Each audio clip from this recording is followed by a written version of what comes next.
Bonjour à tous, je suis Céline Langendorf, je suis coordinatrice des laboratoires à Epicentre dans le département de recherche. Je vais vous présenter quelques résultats des évaluations des tests rapides Covid auxquels Epicentre a participé, comment les interpréter pour utiliser ces tests et quelles sont les perspectives d'amélioration du diagnostic. Les outils de détection de l'infection à Covid-19 en laboratoire se divisent en deux approches. Il s'agit soit de détecter le virus lui-même, soit de détecter la réponse immunitaire qu'il a induite chez l'hôte. On utilise des échantillons respiratoires, soit pour détecter le matériel génétique du virus par PCR, soit pour détecter l'antigène viral, en particulier avec des tests de diagnostic rapide, dont certains nécessitent un lecteur. Les anticorps spécifiques contre le SARS-CoV-2 se détectent dans le sang, soit par des méthodes complexes en laboratoire, comme l'ELISA, soit par des tests rapides. La pertinence de l'utilisation de l'une ou l'autre approche va dépendre de la cinétique des différents marqueurs. Dans ce schéma, en rouge, est schématisée la cinétique d'apparition des symptômes de la Covid-19, habituellement 5 jours après l'infection. En bleu, la charge virale peut être détectable quelques jours avant le début des symptômes et jusqu'à 10-15 jours après. Quant aux anticorps, ils apparaissent et sont détectables plus tardivement, entre 7 et 14 jours après le début des symptômes. La sensibilité de détection de l'ARN viral sera donc bonne au début de l'infection et pendant la phase aiguë, alors que la sensibilité de détection des anticorps sera meilleure en fin d'infection, puis à distance, et permet de savoir si la personne a été exposée au virus, même si elle n'a pas eu de symptômes. Les limites de la PCR conventionnelle sont nombreuses. Temps d'exécution long, besoin d'expertise et de matériel coûteux, ce qui limite l'accès à cette technologie et la rend inadaptée aux pays à ressources limitées. Ils auraient besoin d'un test rapide, bon marché, fiable et qui permet une utilisation simple dans des structures décentralisées. Il existe bien le GenExpert qui s'approche de ces exigences en termes de rapidité et de facilité d'utilisation, mais les coûts du test et de l'équipement sont encore élevés, l'approvisionnement compliqué, et la décentralisation reste limitée. La solution la plus appropriée serait donc les fameux tests rapides, mais leur performance était peu documentée au début de l'épidémie. C'est pour tenter de trouver les tests rapides qui seraient les mieux appropriés pour les terrains que MSF et Epicentre ont participé à plusieurs évaluations. Tout d'abord, 2 évaluations rétrospectives en collaboration avec des hôpitaux publics parisiens. La première avec 10 tests rapides anticorps et la seconde avec 2 tests antigènes. Et enfin, une étude prospective au Cameroun qui a évalué un test antigène et 4 tests anticorps en collaboration avec le ministère de la Santé et l'Institut Pasteur Cameroun. Quant au choix des tests, les tests anticorps ont été choisis par les hôpitaux parisiens, sauf un qui a été choisi par MSF. Les 2 tests antigènes testés à Paris ont été choisis par MSF sur la base des données de performance déjà publiées. Et les tests évalués au Cameroun ont été choisis par le ministère de la Santé. Il est important d'ajouter que ces évaluations n'ont concerné qu'une très faible partie du nombre de tests actuellement sur le marché. Début septembre, il y avait 168 tests rapides anticorps et 23 tests rapides antigènes commercialisés, selon le site de Find. Commençons par l'évaluation des tests rapides anticorps. Vous voyez ici la liste des 10 tests évalués venant principalement de Chine et d'Europe. Nous avons utilisé du sérum congelé dans les laboratoires de bactériologie et de virologie. Nous avons inclus 250 cas symptomatiques confirmés positifs par PCR, dont la médiane du délai entre la survenue des symptômes et le prélèvement était de 11 jours. Les contrôles négatifs étaient des échantillons prélevés avant décembre 2019, donc supposés négatifs pour le SARS-CoV-2.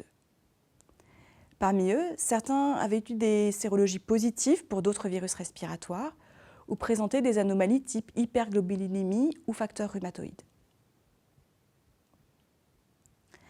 Si l'on focalise nos résultats sur les échantillons prélevés plus de 15 jours après le début des symptômes, qui est la période où les anticorps sont apparus dans la cinétique que je vous ai décrite plus tôt,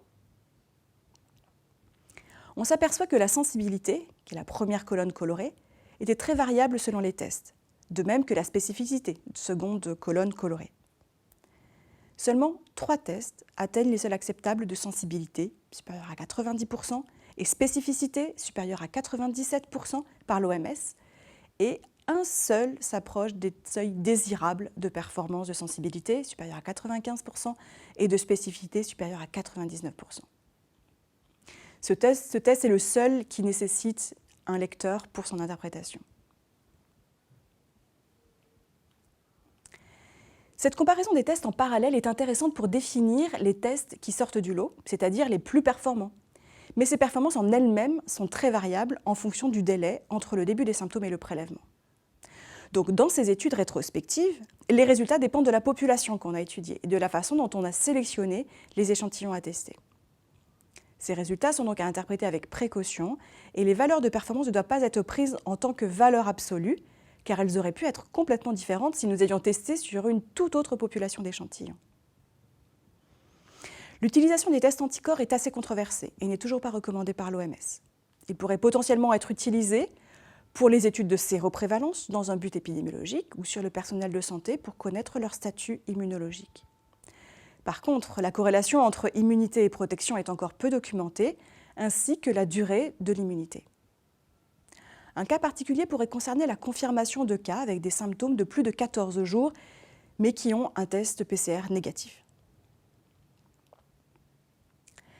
Passons maintenant aux résultats concernant l'évaluation de deux tests antigènes, qui sont le test de Coris Bioconcept, un test belge, et le test SD Biosensor, un test sud-coréen. Elle a impliqué des échantillons nasopharyngés congelés à l'hôpital Henri Mondor.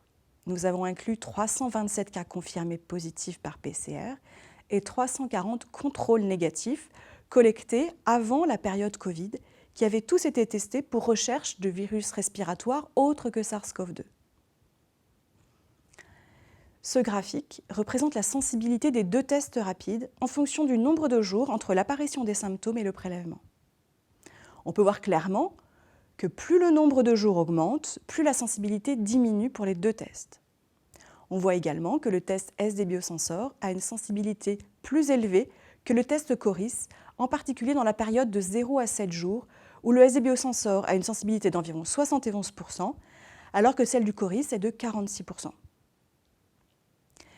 Il a été montré que cette première semaine de symptômes est la plus critique en termes de contagiosité, car liée à une charge virale plus élevée. C'est donc dans cette période-là que l'on souhaite avoir le test le plus sensible possible pour limiter la propagation de l'épidémie. Nous avons testé 2 lots de tests Coris et l'on a mis en évidence une différence significative de sensibilité entre ces 2 lots. Cette différence est confirmée sur 30 prélèvements testés en parallèle avec les 2 lots. Le fabricant en est informé, mais ne considère pas pouvoir l'expliquer avec ses propres résultats d'assurance qualité. Concernant la spécificité, celle du test Coris était de 100%, aucun faux positif, alors que le SD Biosensor a montré plusieurs réactions croisées avec d'autres virus respiratoires. Ainsi, cette évaluation nous montre que la variabilité des lots est un point important à prendre en compte et qui peut remettre en cause le système de fabrication, d'assurance qualité et la fiabilité de certains fabricants, dont certains sont tout nouveaux sur le grand marché des tests du diagnostic rapide. La spécificité du SD Biosensor a été plus faible en comparaison aux résultats préliminaires d'une étude prospective menée par FIND en Allemagne et au Brésil, où la spécificité était respectivement de 99 et 98%. La spécificité d'un test est, ici encore, à interpréter avec discernement. En effet, elle est très dépendante du choix de la population testée et de l'intégration de patients avec des pathologies qui pourraient causer des réactions croisées, en particulier d'autres pathologies respiratoires que l'on sait liées à la saisonnalité. Venons maintenant à l'évaluation faite au Cameroun. Il a été évalué en prospectif, entre autres le test antigène SD Biosensor et le test anticorps Innovita, qui sont les 2 tests retenus par le ministère de la Santé au Cameroun. Pour le SD Biosensor, on voit des résultats similaires à ceux trouvés dans l'étude précédente, avec une sensibilité de 75% dans les 7 jours qui suivent l'apparition des symptômes et une spécificité de 92%. Une des transformations possibles de ces performances dans un usage opérationnel serait cet exemple d'algorithme de diagnostic. Celui-ci a été choisi pour le Cameroun, mais pourrait être différent en fonction des tests utilisés. Cet algorithme est basé sur l'utilisation séquentielle du test antigène. En première intention, suivi d'un test PCR en cas de test antigène négatif. Un cas de Covid serait donc confirmé s'il y a un test antigène positif ou un test PCR positif. Si on prend individuellement le test rapide antigène SD Biosensor pour diagnostiquer la Covid-19, sa sensibilité, comme je vous l'ai déjà dit, est de 75% dans les 7 premiers jours et sa spécificité est de 92%. La PCR seule a une sensibilité à peu près identique, mais une spécificité plus élevée. Si maintenant on met en place ces deux tests, selon l'algorithme séquentiel que je viens de vous présenter, en testant par PCR seulement les tests antigènes négatifs, on augmente considérablement la sensibilité de détection des cas à 94%, ce qui devient acceptable. La spécificité n'est pas modifiée et reste celle du test rapide. Maintenant, si on pousse un peu plus loin l'exercice et qu'on simule l'implémentation de cet algorithme dans des contextes avec des prévalences différentes, on remarque que les valeurs prédictives positives et négatives vont varier. Par exemple, si la prévalence était faible, autour de 1%, la valeur prédictive négative serait très élevée et les cas de faux positifs seraient donc très rares. Par contre, la valeur prédictive positive serait très faible et pour diagnostiquer 10 cas pour 1000 personnes, on en surdiagnostiquerait 88. De plus, le nombre de PCR évités par l'utilisation de cet algorithme serait peu diminué, 913 au lieu de 1000.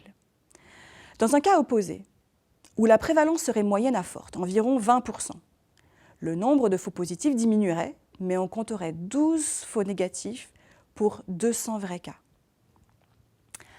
À noter pourtant que le nombre de PCR évités par l'utilisation de cet algorithme serait important, environ un cas de test en moins, ce qui est non négligeable dans des contextes à ressources limitées ou si les résultats sont très longs à être obtenus. Attention, ces données pourraient être complètement différentes si on prenait un test antigène par exemple plus spécifique ou moins sensible que le SD Biosensor.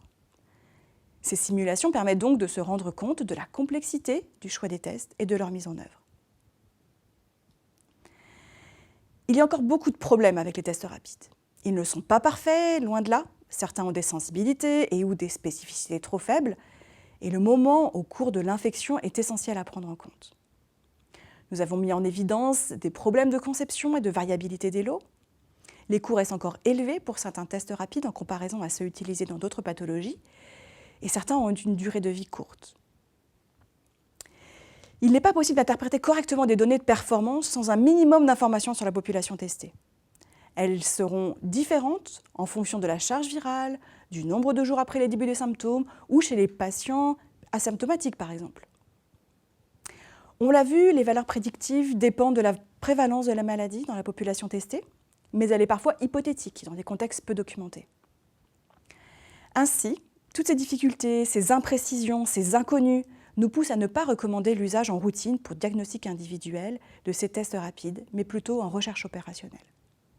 L'idéal serait donc de faire des évaluations en prospectif sur des populations cibles pour connaître les performances de ces tests rapides et la valeur ajoutée qu'ils ont dans la population et dans les contextes auxquels on prévoit de les destiner. Les perspectives pour améliorer le diagnostic de la Covid visent plusieurs objectifs. D'abord, d'augmenter les capacités de dépistage, de réduire le temps de rendu de résultats, d'avoir accès à des tests rapides au lit du malade et avec des prélèvements moins invasifs.